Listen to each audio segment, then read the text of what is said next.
Assalamualaikum warahmatullahi wabarakatuh. Perkenalkan, nama saya Anissa Dela Puspita. Saya dari kelas 1 akuntansi. Di sini saya ingin membuat video sebuah tanggapan dari kelas akuntansi, yaitu evaluasi hasil keputusan berbasis data yang mengambil dari kasus PT Sumber Maju. Dari kasus tersebut ada beberapa pertanyaan yang saya harus jawab sesuai dengan tanggapan dan argumentasi saya. Langsung saja ke pertanyaannya. Pertanyaan dari analisis keputusan data yaitu ada 2 pertanyaan. Pertama, data apa saja yang seharusnya dianalisis sebelum perusahaan mengambil keputusan pengurangan pembelian 40% pada barang slow moving. Nah, jawaban dari saya, sebelum memutuskan pengurangan pembelian sebesar 40% tersebut, perusahaan seharusnya ada analisis beberapa jenis data penting, yaitu pertama, data perusahaan, data perputaran persediaan per SKU untuk mengetahui tingkat likuiditas barang slow moving dibanding barang yang lainnya. Yang kedua, data historis penjualan minimal 3-5 tahun untuk memastikan pola permintaan yang menghindari salah klasifikasi barang.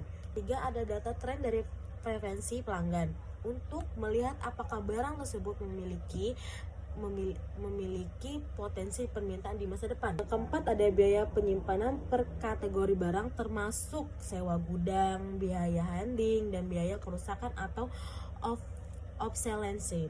Yang kelima, ada kontribusi margin per SKU. Nah, sebab produk dengan penjualan kecil tetapi marginnya tinggi itu layak dipertahankan.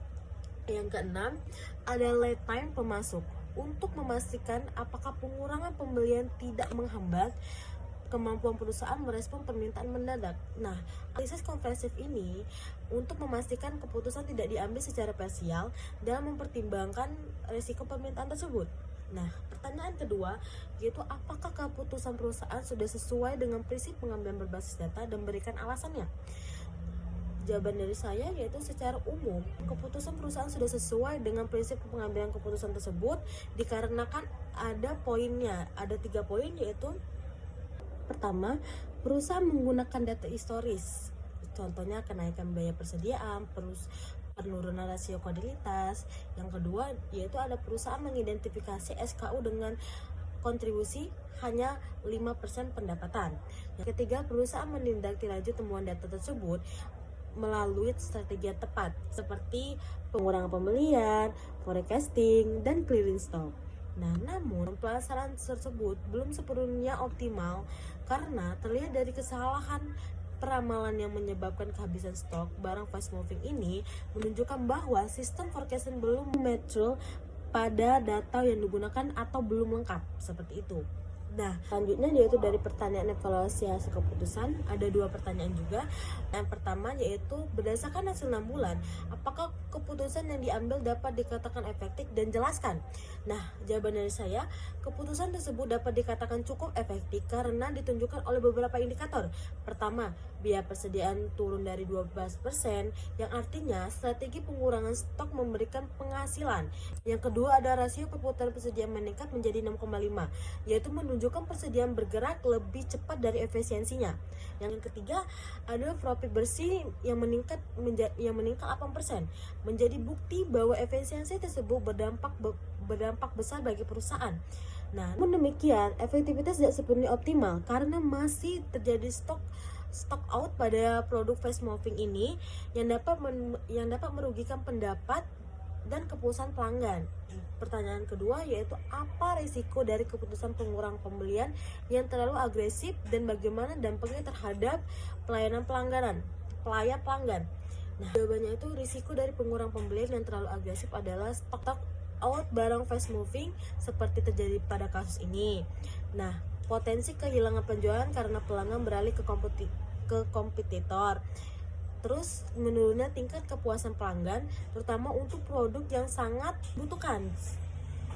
Menurunnya tingkat kepuasan pelanggan terutama untuk produk yang sangat dibutuhkan seperti itu. Selanjutnya itu gangguan hubungan dengan pelanggan besar yang mengandalkan ketersediaan produk barang tersebut secara tidak konsisten. Terakhir, adanya gangguan stabilitas operasional karena perusahaan melakukan pembelian mendadak dengan biaya lebih tinggi. Nah, dalam jangka panjang, hal ini berdampak pada loyalitas pelanggan, reputasi perusahaan, dan kestabilan pendapatan. Dari sisi akuntansi manajerial dan pengendalian biaya itu ada dua pertanyaan juga. Pertanyaan pertama yaitu metode apa yang digunakan perusahaan untuk menghitung penghematan biaya persediaan? Jawaban dari saya, perusahaan dapat menggunakan beberapa model akuntansi manajerial seperti pertama, activity based costing yaitu ABC untuk menghitung penyimpanan per SKU yang lebih akurat. Yang kedua adalah client cost analysis yaitu untuk melihat komponen biaya persediaan tersebut seperti sewa, asuransi, utilitas, dan biaya resikonya. Yang ketiga ada economy or the quantity yaitu EQ untuk menghitung kuantitas pembelian optimal agar biaya total minimal. Yang keempat ada break even analysis untuk menghitung dampak pengurangan biaya tersebut terhadap profit. Metode ini sangat membantu perusahaan menetapkan bagian mana yang paling berkontribusi bagi perusahaan tersebut. Pertanyaan selanjutnya yaitu dari strategi perbaikan. Ada dua pertanyaan yaitu pertanyaan pertama, apa rekomendasi agar perusahaan dapat mencegah kehabisan stok produk fast moving? Nah, jawabannya itu ada beberapa rekomendasi perbaikan. Yang pertama yaitu menggunakan safety stock khusus untuk SKU fast moving. Yang kedua ada pengimplementasikan sistem forecasting berbasis landing yang mempertimbangkan pola musiman. Yang ketiga, menyusun klasifikasi ABC sehingga fast moving ditempatkan dalam kategori prioritas tinggi. Yang keempat yaitu monitor stok secara real time melalui sistem ERP dan WMS. Nah, yang keempat yaitu melakukan kolaborasi dari pemasok untuk lead time yang lebih pendek dari fleksibel. Yang kelima yaitu melakukan evaluasi forecasting secara berkala untuk melakukan adjustment jika mendapatkan temuan defisinya lebih besar. Dengan strategi itu, risiko stock out dapat diminimalkan tanpa mengorbankan efisiensi dari biaya. Pertanyaan kedua, jika Anda adalah manajer akuntansi, data tambahan apa yang Anda butuhkan untuk membuat evaluasi keputusan yang lebih akurat? Jawaban dari saya yaitu sebagai manajer akuntansi, saya membutuhkan data tambahan seperti pertama, margin kontribusi per SKU, kedua, lead time pemasok, ketiga, data permintaan harian atau per minggu, yang keempat, ada tingkat kehilangan penjualan atau lost sales, yang kelima, ada tingkat kepuasan pelanggan atau komplain terkait ketersediaan barang, yang keenam, ada biaya pembelian mendadak atau emergency purchase, yang terakhir yaitu ada data perbandingan kompetitor.